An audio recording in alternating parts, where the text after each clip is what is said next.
जय हिंद। आज का जो वीडियो है वो हिंदी व्याकरण से है।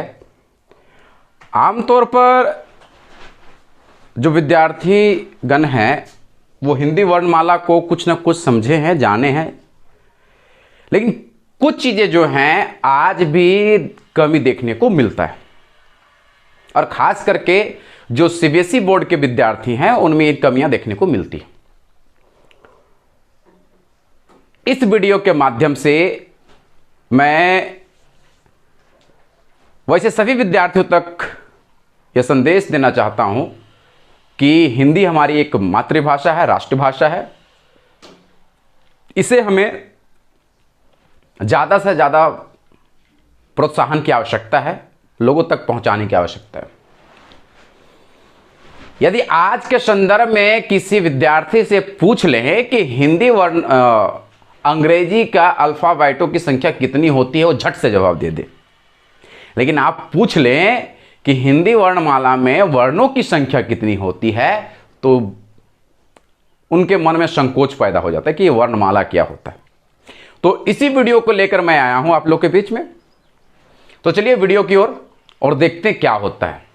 ठीक है, चलिए प्रारंभ करते हैं। तो सबसे पहले हम लोग वर्णमाला जानने से पहले भाषा की उत्पत्ति देख लेते हैं कि भाषा का उत्पत्ति कैसे हो। बहुत सी साधारण ढंग से आपको मैं बताने का प्रयास कर रहा हूं, आप देख लीजिए। तो भाषा की जो उत्पत्ति हुई है वो संस्कृत के भाष शब्द से हुआ है।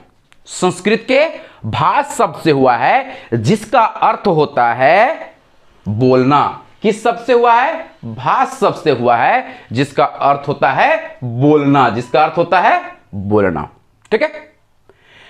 और भाषा की सार्थक इकाई जो है वो वाक्य कहलाती है।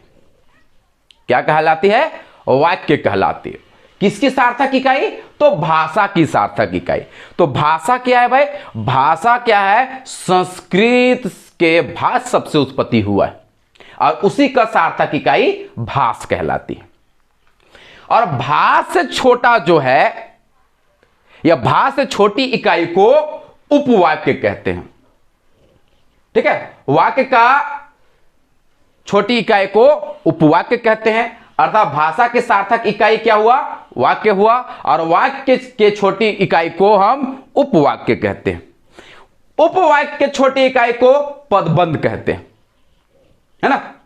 मतलब ये सबसे बड़ा हुआ, उसके बाद ये छोटा, उसके बाद ये छोटा, उसके बाद ये छोटा, उसके बाद पदबंध का छोटा इकाई पद कहलाता, अर्थात जिसको हम शब्द भी कहते हैं। शब्द मतलब वर्णों का मेल, जैसे क, म और ल, ये क्या हुआ? एक शब्द बन गया।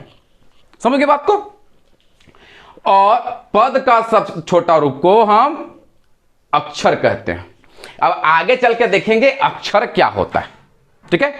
तो अब बोर्ड के दूसरी ओर देखेंगे, यहां पर दिया हुआ है वर्ण, वर्णमाला, अक्षर, सब कुछ देखने का है।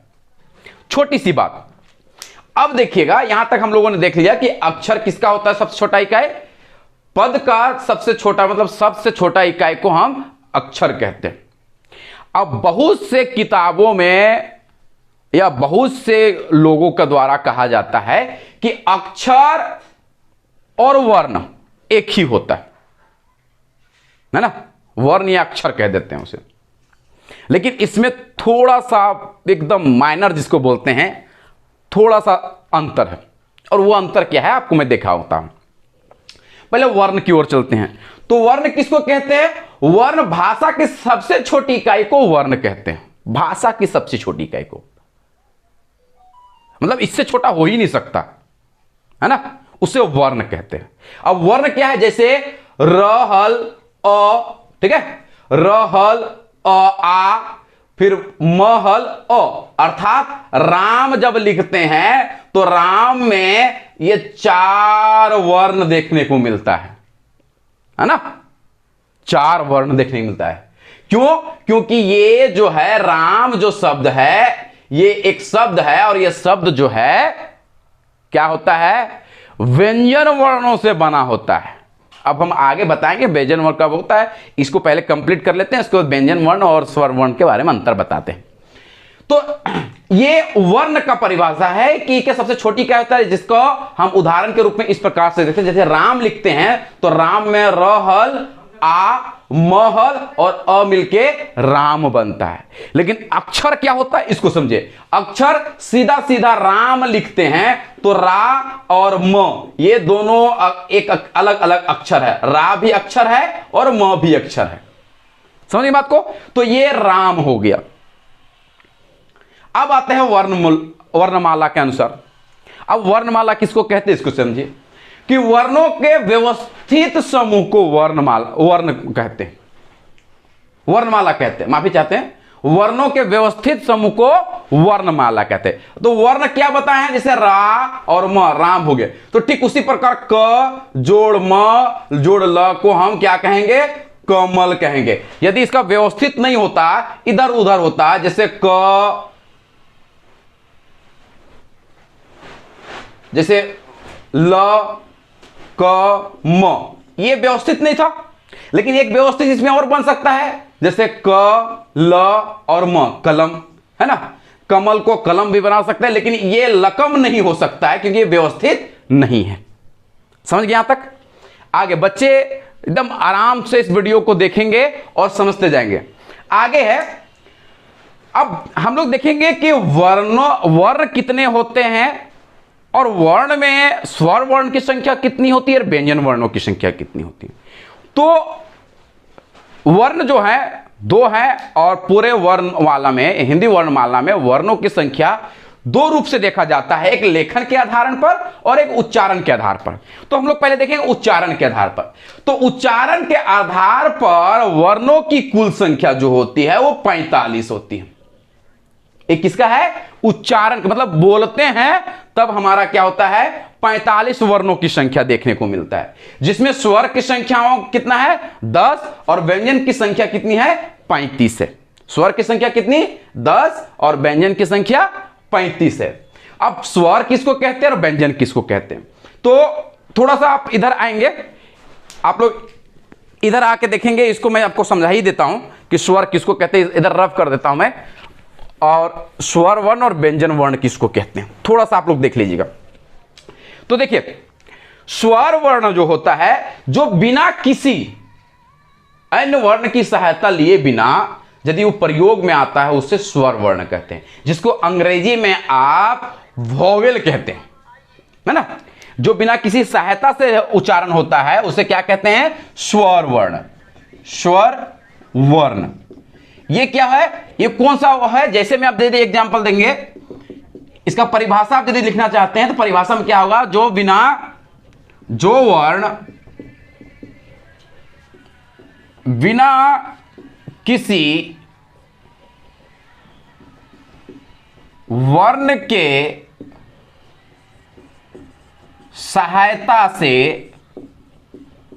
प्रयोग हो, ठीक है, वो क्या कहलाएगा, स्वर वर्ण कहलाएगा। जैसे हम उदाहरण में देखते हैं, तो उदाहरण में जो आ है, आ हर्षय दीर्घय हर्षौ दीर्घौ री ए आय ओ आव अंग अ, ये क्या है, स्वर वर्ण है। और बाकी जितने भी बचते हैं व्यंजन वर्ण में आते हैं। तो व्यंजन वर्ण कौन कौन सा है, व्यंजन वर्ण क्या क्या है उसको समझिएगा। व्यंजन वर्ण जो है वो क से लेकर ज्ञ तक पूरा का पूरा क्या है, व्यंजन वर्ण है। ये सहयोग से लेता है। कैसे, जैसे हम कह रहे हैं कि क लिखते हैं तो क में क्या है, क हल है जोड़ अ है, तब मिलकर क्या होता है, क बनता है। समझ में आ गया। तो ये क्या करता है, सहयोग लेता है, और बिना ये सहयोग से बनता है। समझ गए ना। तो फिर इधर आते हैं, इधर आप देखिएगा। अब जब हम वर्ण की संख्या बताएं कि उच्चारण के आधार पर 45 होता है, लेकिन लेखन के आधार पर वर्णों की संख्या कितना हो जाता है, वर्णों की संख्या 52 हो जाता है। लेखन के आधार पर वर्णों की संख्या 52 हो जाता है, 52 हो जाता है, जिसमें स्वर की संख्या यहां पर 13 हो जाती है और व्यंजन की संख्या 35 हो जाती है। अब ये दोनों को जोड़िएगा तब आपको देखिएगा कि कितना होता है। स्वर की संख्या कितना है 13 और व्यंजन की संख्या कितना है, तो भाई 35। अब ये दोनों को जोड़िएगा तो कितना को 48। लेकिन 4 और जो है संयुक्त अक्षर कहलाता है। ये 4 क्या है, संयुक्त अक्षर है। इसको जोड़ेंगे तो कितना होगा, ये हो जाएगा 52। ये 52 जो है लेखन के आधार पर। समझ में आ गया, ये क्या है, लेखन के आधार पर। अब संयुक्त वर्ण क्या है, आप देखिएगा यहां पर देख पाते होंगे कि संयुक्त वर्ण है कौन सा, तो छ, त्र, ज्ञा और स्र।